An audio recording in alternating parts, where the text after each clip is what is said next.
Brought to you by Mad Voice and Data Consulting for Business. Call Patrick Antonio at 407-283-7832 or email him at patrick@madvoicedata.com. So there was this place called Sloth World. Their one job was to have sloths. Let's start with the mayor race. And ladies first, 2 hours ago she posted something. Ever tried to open a business in Sanford? You know there's some pain points. Let's see what my man here has. Charles Davis. Stock picture. Military. Wait a minute. Let's see what this is all about. Hello, Sanford. I wanted to talk about parking within our historic downtown district. Come on, Chuck! If you've been here for dinner... Get the hell out of here, dude. Hello, fellow voters. I know where this came from. Welcome to another episode of the Sanford Sitdown Food Review. Today we're going to the Breezeway. What do you recommend for the teasers? I think I already know that I want the mahi over dirty rice. Ooh, look at that. I'll take a shot of that. I made risotto with a girl once. Also, thank you to the people that have been watching, following, and stopping me and saying hi and commenting and then telling me that they commented. You guys are awesome. It makes me want to do this show more. Ladies and gentlemen, welcome. This is the Sanford Sit Down. Coming to you live from Sanford, Florida. Celery City. Right on the water at Lake Monroe. Beautiful Lake Monroe. Got a great show for you today. And of course, as I start the show, is when my phone starts going off like a friggin' telethon. Oh, well, you know. That's what happens. That's kind of what happens sometimes, right? But we got a great show for you today. We have a lot to get to. We got a few things to get to.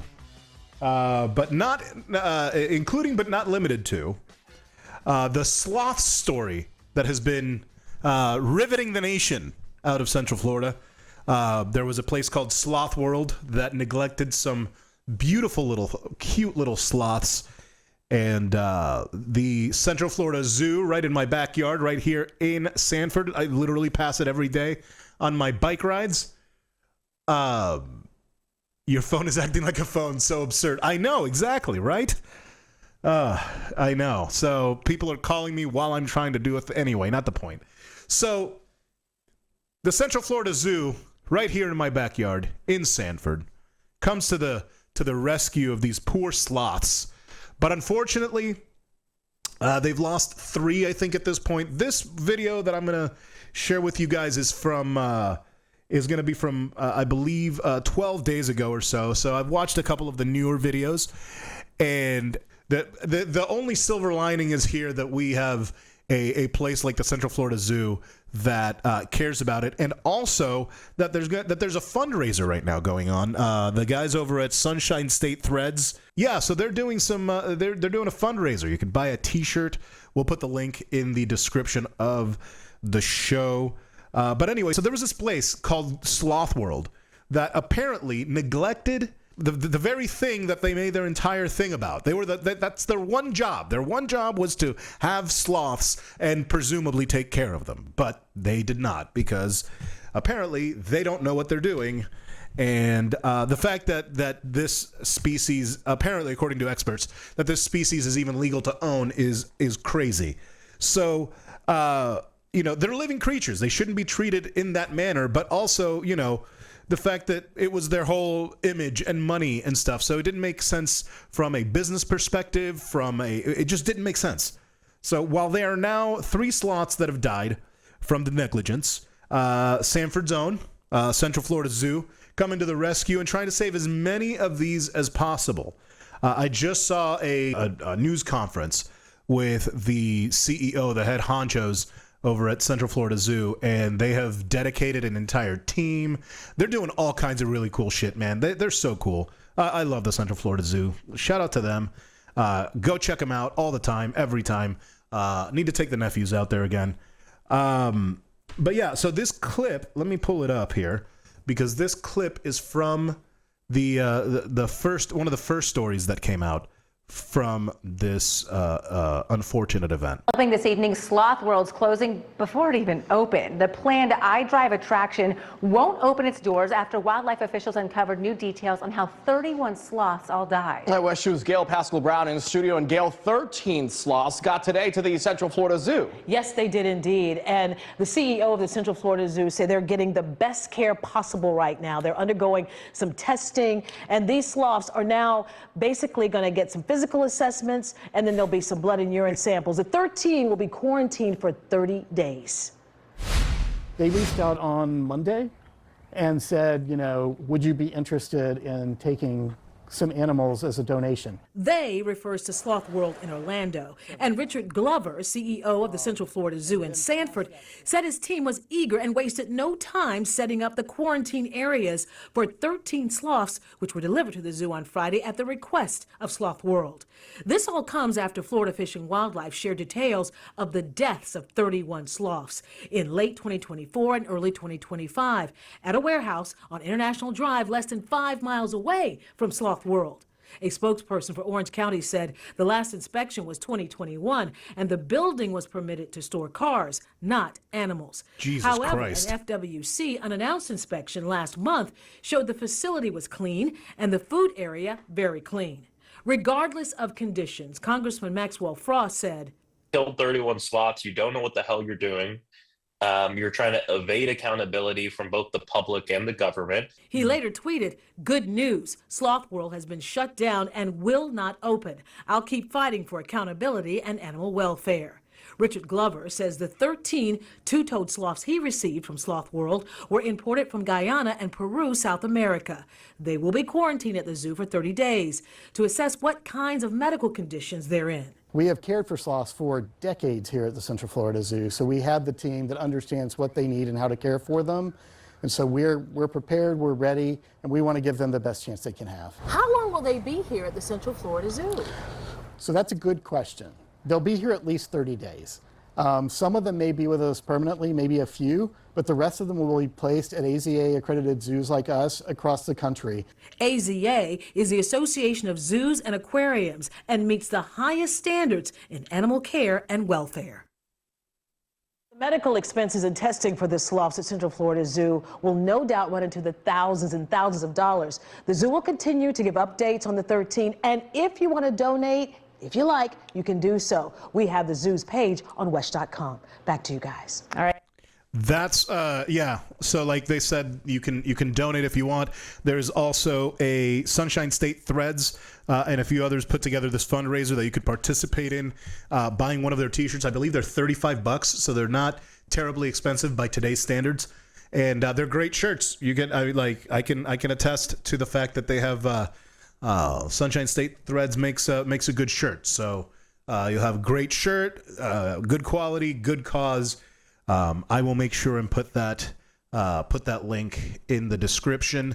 Another thing that happened in my backyard: a Buddhist temple was set fire to by a former attendee. Apparently, they released the new security videos that captures the man setting fire to the Buddhist temple. Now, I thought when I first heard about this that it was a massive. The man accused of setting fire. That it was like a massive, like the full temple. No, it was one of the shrines of the temple that was messed with. So let's take a look at this.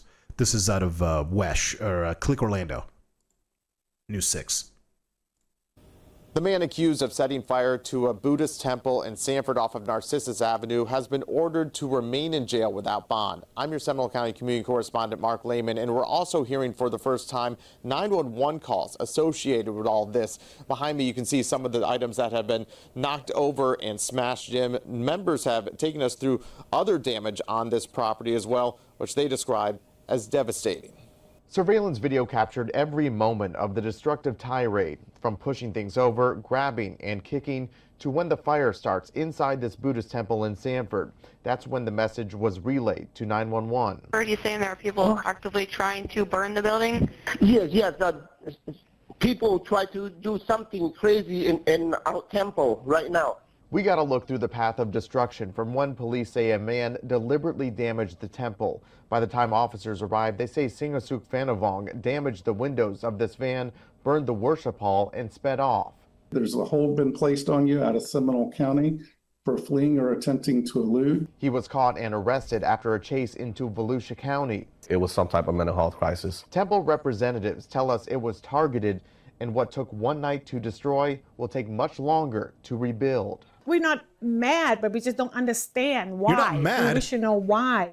Right now, the suspect in this is being held without bond at the Volusia County Jail. He's facing half a dozen charges, including burglary, arson, and fleeing from law enforcement. In Sanford, I'm your Seminole County community correspondent, Mark Lehman, News 6. How are you not mad, lady? The sweetest people. But also, I'd be livid. That is a Buddhist way of dealing with it. I was like, we're not mad. It almost sounds like a dad. Like, I'm not mad. I'm just disappointed. Disappointed in you. Why did you do that? I'm not even going to try to say his name. Yeah, very Buddhist, right? Am I right? Yeah, very, very Buddhist. So shout out to the Buddhist people for Buddhism and all of that. But yeah, that happened right around the corner from here in Sanford, and that is absolutely wild to me.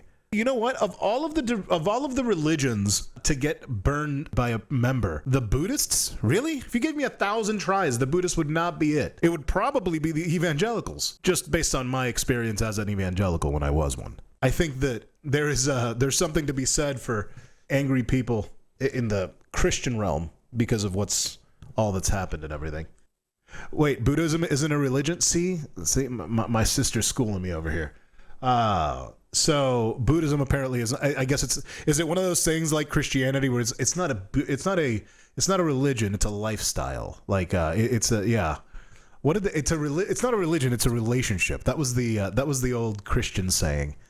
But either way, shout out to the Buddhists, and I hope that dude gets the mental help he needs, because it's a practice just like yoga, is what she says. Okay, all right.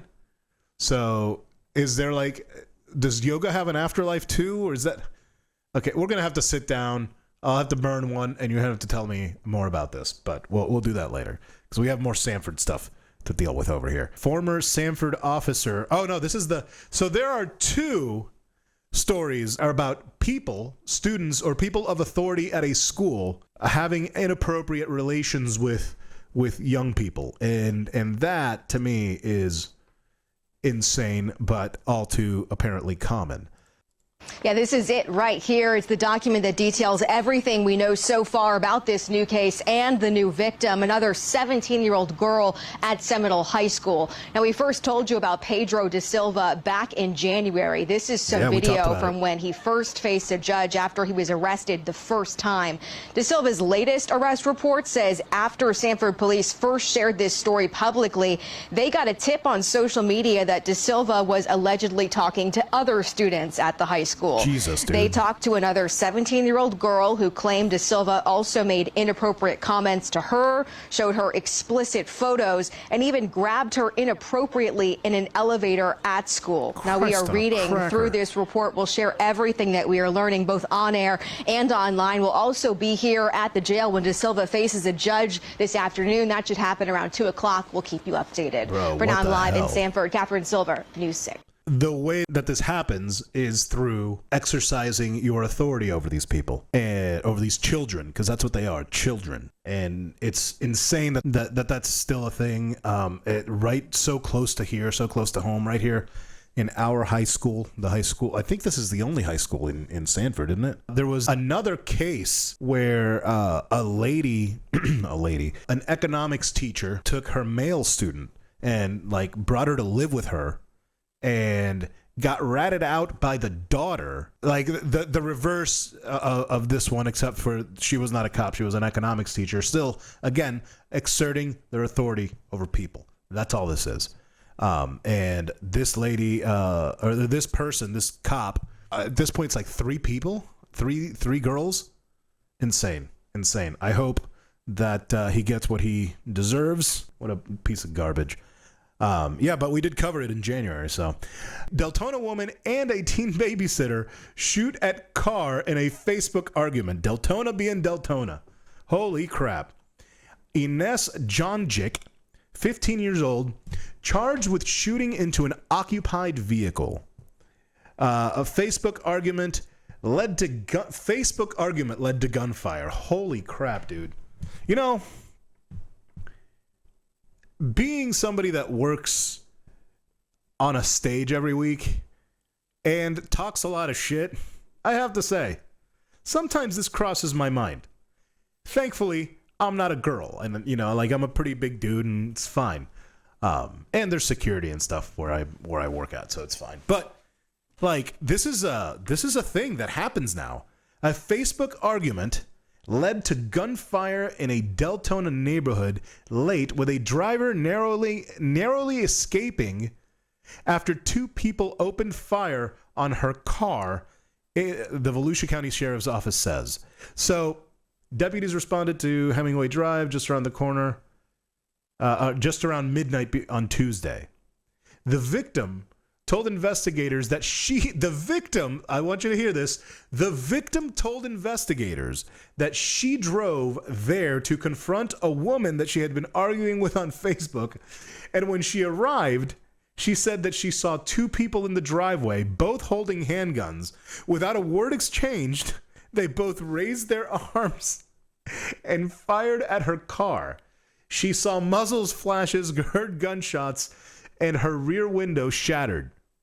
She then discovered her front passenger side tire was also flat, according to the sheriff's office. Well, look, I'm not gonna justify just like unloading on a person, but why would you ever show up to somebody's house to, quote, settle an argument with somebody that you've been arguing with online? That is wild to me. After several hours of public address announcements, 29-year-old Ines Jonick, her children, and her 15-year-old babysitter surrendered to deputies around 5:30 a.m. Jonjic admitted to shooting at the vehicle, and deputies recovered a firearm from her bedroom. Both Jonjic and her 15-year-old have been charged with shooting into an occupied vehicle. What a Florida-ass story this is. Holy crap, man. You wonder why we end up in these things, because, like, you know, the argument about the Florida man thing is because we have Sunshine State law, which is the reason why we get all of these crazy ass stories that I guess I'm perpetuating technically. But the point is that a lot of these crazy ass, like this one is a Florida born and bred story. I am willing to put my bottom dollar that these two chicks are from here, or at least have spent enough time to be Floridians here. They surely act like it. But don't you tell me for 1 second that all of those Sunshine State stories are about Floridians, because it's not. Most of them are like, you know, Jethro, who came here from Indiana, decided to, you know, bang a sheep or a gator or something. A gator, I guess, because it's Florida. Yeah, but Jethro's from Indiana. He's not from here. We'll eat gators. We won't bang them. You know? Anyway. So yeah, this is a Deltona-ass story if I've ever heard one. I'm just saying not all of these crazy-ass stories come from Florida, actual, like, you know, Florida. You know what I'm saying? So, here we go. All right. Anyway, that's my PSA for you. And since we're here, we're gonna take a look at we have two things to go through right now. We have the mayor race, and we have the Sanford Sitdown food review for the Breezeway, which I just did. And so that's how we're going to close out the show. So let's start with the mayor race. And ladies first this time. Let's start with Christina Hollerbach. Let's see how her Facebook is faring up here. Let's see, elect Hollerbach. She seems to be out and about. Oh yeah, no, that was recently. That was very recently. She's out, picking up trash. She's getting the Mardi Gras thing. All right, active. 2 hours ago, she posted something, and it's okay. All right, here we go. Let's see. All right. Ever tried to open a business in Sanford? There's some pain points. But as someone who lives, works, and plays here in Sanford, I can see it from all facets. And I want to be that conduit that helps the city match the energy of our private sector to allow for better processes that make not only our experience better as an applicant, but the city staff easier on helping us. I want a culture of yes, if, instead of no, because. All right. Shout out to Christina for the new stand-up walk-by. That's a very nice, what a great and original video that is. Let's see here. All right. And, all right, I got to break the bit. The reason I'm bringing it up is because this is a good video. It shows that, the things that she's talking about seem genuine, that kind of thing. So, all right, so here we go. Let's see what my man here has. Charles Davis. All right, so stock picture, military, flags. Okay, not a single pickup trash. Let's see what our pilot for fun. More cop stuff. Okay. So the Mayfair. Okay, of course the cops. Wait a minute. Let's see here. Let's see what this is all about. Hello, Sanford. I wanted to talk about parking within our historic downtown district. Come on, Chuck. If you've been here for dinner, a special event, or to hit our shops, you know it's become an issue.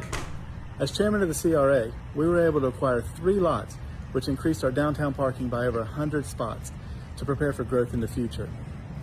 Little problems become big problems if you ignore them. I would love in the comments to hear what you think are some of the small problems that we need to address now.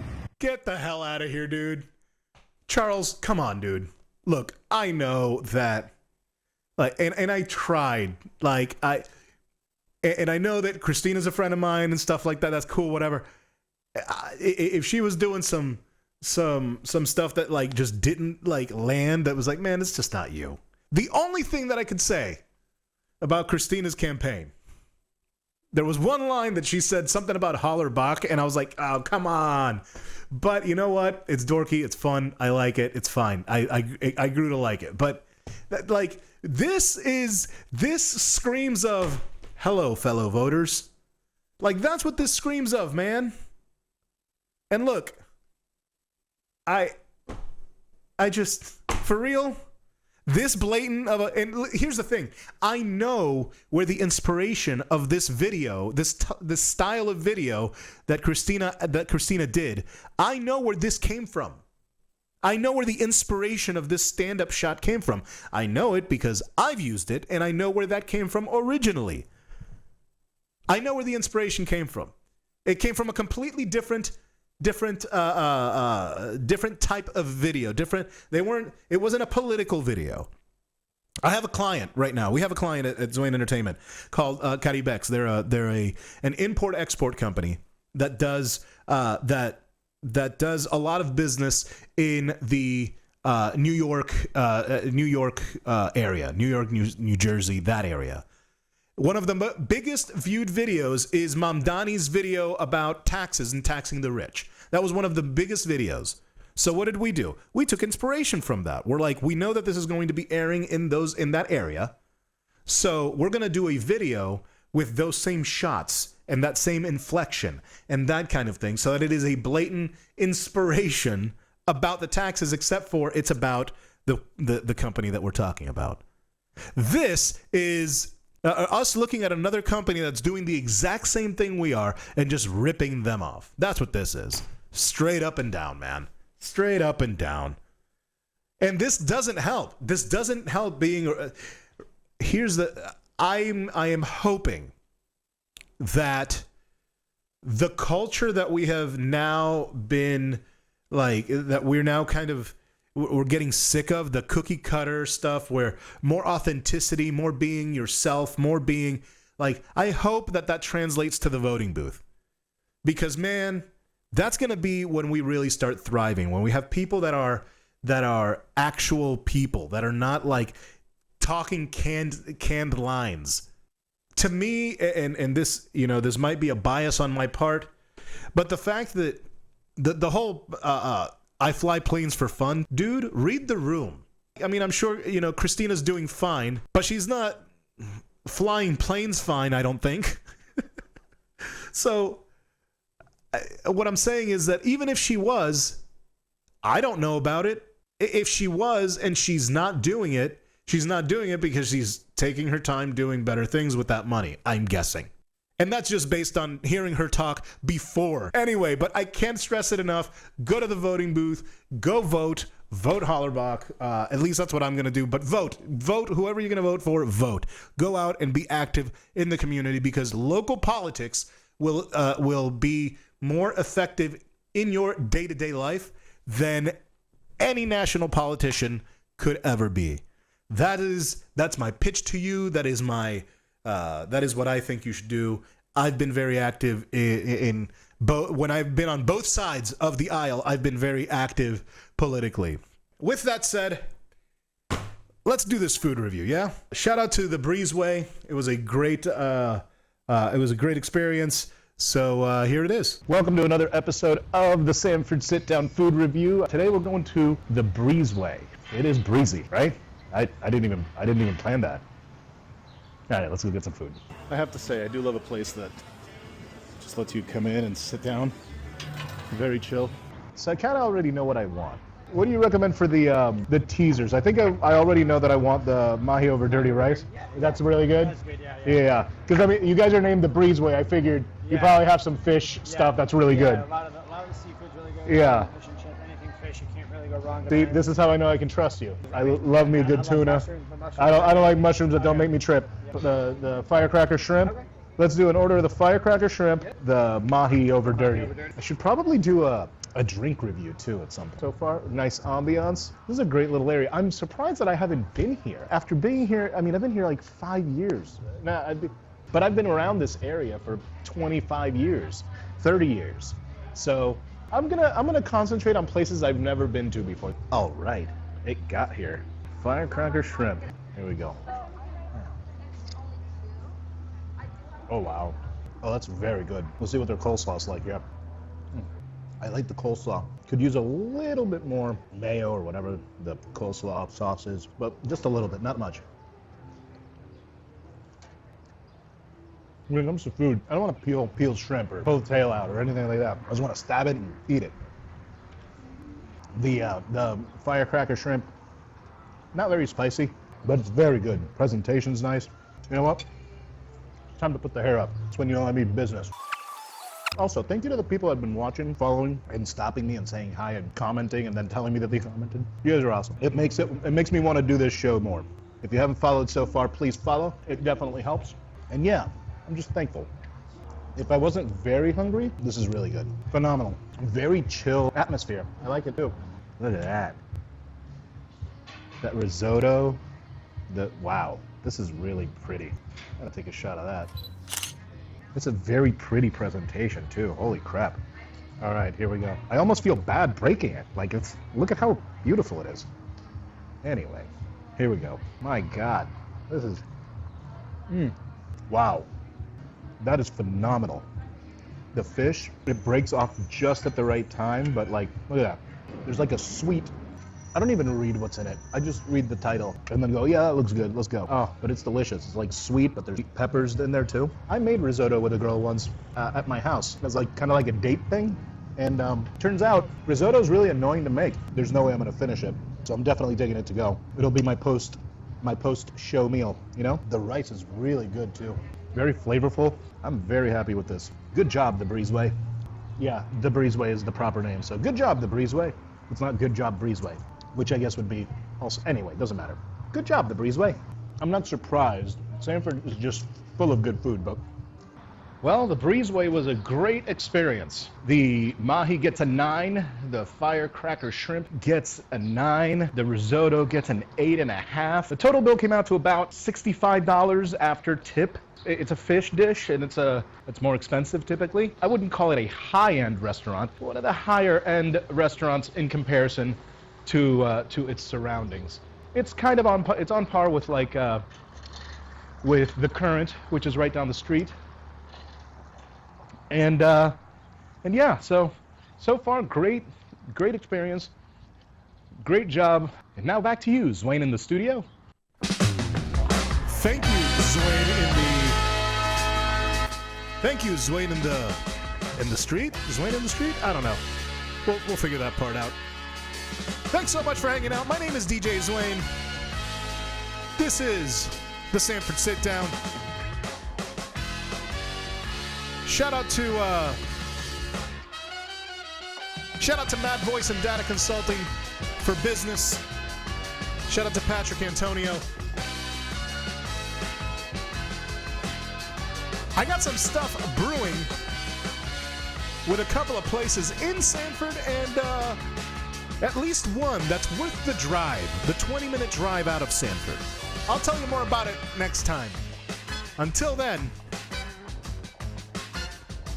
thanks for hanging out. I was trying to find something quippy to end it with, but that's all I got. Thanks for hanging out. Peace.